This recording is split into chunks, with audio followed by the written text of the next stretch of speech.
አንድ ሰሞን በጠበቀ ወዳጅነታቸው የዓለምን ኢኮኖሚና በሀገራቸው ሰብአዊ ድጋፍ ላይ ጥገኛ የሆኑ ሀገራትን የሚያናጋ ውሳኔ በአብሮነት ሲወስኑ የቆዩት ፕሬዝዳንት ትራምፕና ባለሀብቱ ኤሎን መስክ አሁን ላይ የደረሱበት አለመግባባት ሰሞነኛ አነጋጋሪ ጉዳይ ሆነዋል።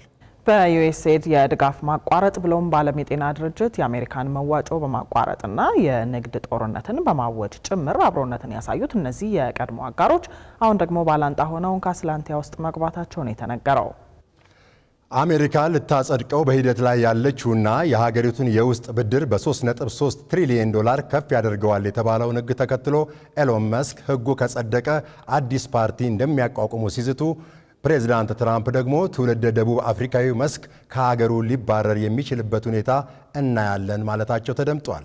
አቤል አበበ የማይለይ በሚመስል አብሮነት ተጀምሮ ወደ ከረረ የቃላት ጦርነት የተሸጋገረውን የፕሬዝዳንት ትራምፕና የባለሀብቱን ኤሎን መስክ ፍጥጫ በቀጣዩ ዘገባው ያስመለክተናል። Come on up here, Elon. He created the first major American car company in generations, and his rocket company is the only reason we can now send American astronauts into space.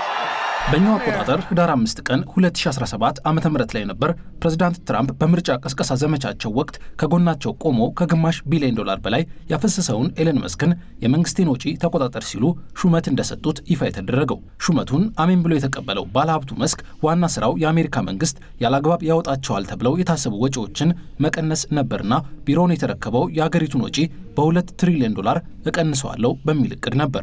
እናም በእነዚህ ፕሬዝዳንት ትራምፕና ባለሀብቱ መስክ በቅድም ሆነ በተግባር አንድ ሆነው በታዩባቸው የመጀመሪያዎቹ ቀናት ነበር አስደንጋጭ የሆኑና የተቻኮሉ የመሰሉ ውሳኔዎች ከነጩ ቤተ መንግስት በፕሬዝዳንቱ ፈራሚነት እየጸደቁ ይፋ መደረግ የጀመሩት። የስልጣን መንበሩን የያዙት ትራምፕ ዩኤስኤድን እዘጋለሁ፣ አገሬን ከፍተኛ በጀት ከምታፈስበት የዓለም የጤና ድርጅትም አስለቅቃለሁ ሲሉና አሜሪካ በርካታ የፌዴራል መንግስት ሰራተኞቿን በድንገት ከስራ ስታሰናብት ብሎም ከቻይና ኮሎምቢያና ካናዳን ከመሰሉ አገራት ጋር የንግድ ጦርነት ስታውጅ መስክ የነዚህ ሁሉ ውሳኔዎች አካል ነበር። እነዚህና ሌሎችም በርካታ ግን የተጣደፉ የሚመስሉ ውሳኔዎች ሲወሰኑ የፕሬዝዳንት ትራምፕ የቀኝ እጅ የነበረው ባለሀብቱ ኤሎን መስክ ከትራምፕ ጋር እጅና ጓንት መሆኑን ያስተዋለው ቢቢሲ የሁለቱን ሰዎች የመጀመሪያ 10 ቀናት የቢሮ ቆይታ አስመልክቶ ሰርቶት በነበረው ዘገባ ላይ ፐርፌክት ማች ወይንም በግርድፉ የተሳካ ጥምረት ይመስላል ሲል ነበር አጋርነታቸውን የገለጸው። ይህ ሁለቱ ታላላቅ ስሞች የአሜሪካን መንግስት ወጪ ለመቀነስ የመሰረቱት አጋርነት ግን በገፍ እንዲቀነስ ከታወጀበት የመንግስት ሰራተኛ አንስቶ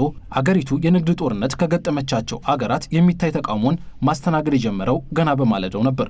18 በመቶ የሚደርስ ዓመታዊ በጀቱን ከአሜሪካ በሚገኝ ድጋፍ የሚሞላው የዓለም የጤና ድርጅትን ጨምሮ ከዩኤስኤድ የሚገኘውን እስከ 72 ቢሊዮን ዶላር የሚደርስ የድጋፍ በጀት እንደሚነፈጉ ያደመጡ ታዳጊ ሀገራትና እንደ አፍሪካ ህብረት ያሉ ተቋማትም አሜሪካ ውሳኔዋን መልሳ እንድታጤን ሲጠይቁ እንደነበር አይዘነጋም። እነዚህ መንግስታዊ ውሳኔዎች ይዘው የመጡት ጦስ ከገቡበት መዋቅር አልፎ የኤሎን መስክን ኪስ መንካት የጀመረው ግን የትራምፕ አስተዳደር የንግድ ጦርነት ውስጥ መግባቱን ተከትሎ ነበር። ከዚህም አልፎ በሀገር ውስጥም ቢሆን የቴስላ ተሽከርካሪዎችና ፋብሪካውን ጭምር ኢላማ ያደረጉ ጥቃቶችም እንዲሁ ሲደመጡ ቆይተዋል። በፕሬዝዳንት ትራምፕና በባለሀብቱ መስክ መካከል ያለው የፖለቲካ ስራና የንግድ መስመርን አለመለየቱ የሚነገርለት ግንኙነት ትራምፕ 22 ቢሊዮን ዶላር የሚያወጣ የመንግስታቸውን ስራ ባለቤትነቱ የኤሎን መስክ ለሆነው ስፔስኤክስ ኩባንያ በሰጡ ጊዜ ሌላው መነጋገሪያ ጉዳይ ነበር። እንዲህ ውጫዊም ሆነ ውስጣዊ ተቃውሞ ውስጥ ሆነው ለ129 ቀናት በስራ አጋርነት የቆዩት ትራምፕና መስክ መስመራቸውን ሲለዩ የገቡበት አለመግባባትና መናቆር ግን የፍቅራቸውን ያክል ጉድ እያስባለ ያለ እውነት ሆኗል። መስክ የአሜሪካን መንግስት ወጪ በ2 ትሪሊዮን ዶላር ለመቀነስ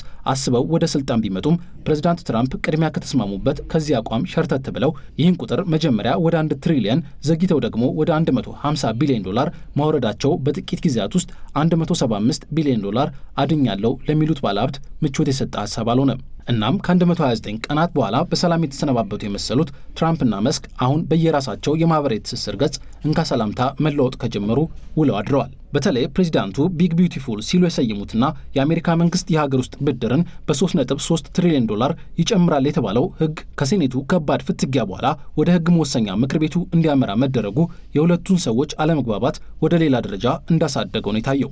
መስክ ይህ ህግ ሊጸድቅ አይገባም በሚል የሴኔቱን ሰዎች ሲወርፉ ቢታዩም ፕሬዝዳንት ትራምፕ ደግሞ ይህ የባለሀብቱ ተቃውሞ የመነጨው ህጉ ለኤሌክትሪክ ተሽከርካሪዎች ይሰጥ የነበረውን ድጎማ ስለሚያነሳና ቴስላን ስለሚጎዳበት ነው ሲሉ ትችታቸውን ሰንዝረዋል። ከዚህ ቀደም በነጩ ቤተ መንግስት ደጃፍ የመስክ ምርት የሆነችውን ተሽከርካሪ ተደግፈው ፎቶ ከመነሳት አልፈው የኤሌክትሪክ ተሽከርካሪን እንደሚወዱ ተናግረው የነበሩት ትራምፕ አሁን ደግሞ ከሰጣ ገባው መልስ ድሮም ለናፍጣ እንጂ ለኤሌክትሪክ ተሽከርካሪ ውዴታ የለኝም እስከ ማለት ነው የደረሱት። ይህን ቢግ ቢዩቲፉል የተሰኘ ስም የተሰጠውን ህግ ለማስቀረት እየታገሉ ያሉት መስክ በበኩላቸው ህጉ የሚጸድቅ ከሆነ ሌላ የፖለቲካ ፓርቲ እስከ መመስረት ሊደርሱ እንደሚችሉ መዛት ጀምረዋል። ሁለቱ ተጽዕኖ ፈጣሪ ግለሰቦች የገቡበት ውዝግብ እንዲህ ባለ ሁኔታ መጋጋሉን ተከትሎ አብረው ስደተኞችን ባሳደዱበት የህግ ጅራፍ ተረኛው ተቀጪ ኤለን መስክ ሊሆኑ እንደሚችሉም መነገር ጀምረዋል። በፍቅር ጊዜ እምብዛም ከግምት ያላስገቡትን የመስክን ትውልደ ደቡብ አፍሪካዊነት መዘው ለፕሬዝዳንቱ እኚህ ባለሀብት እንደ ሌሎች ስደተኞች ሊባረሩ ይችሉ ይሆን የሚል ጥያቄ ያነሱት ደግሞ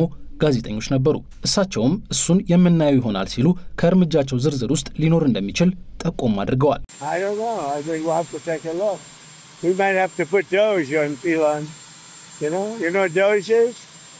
Doge is the monster that might have to go back and eat Elon. Wouldn't that be terrible?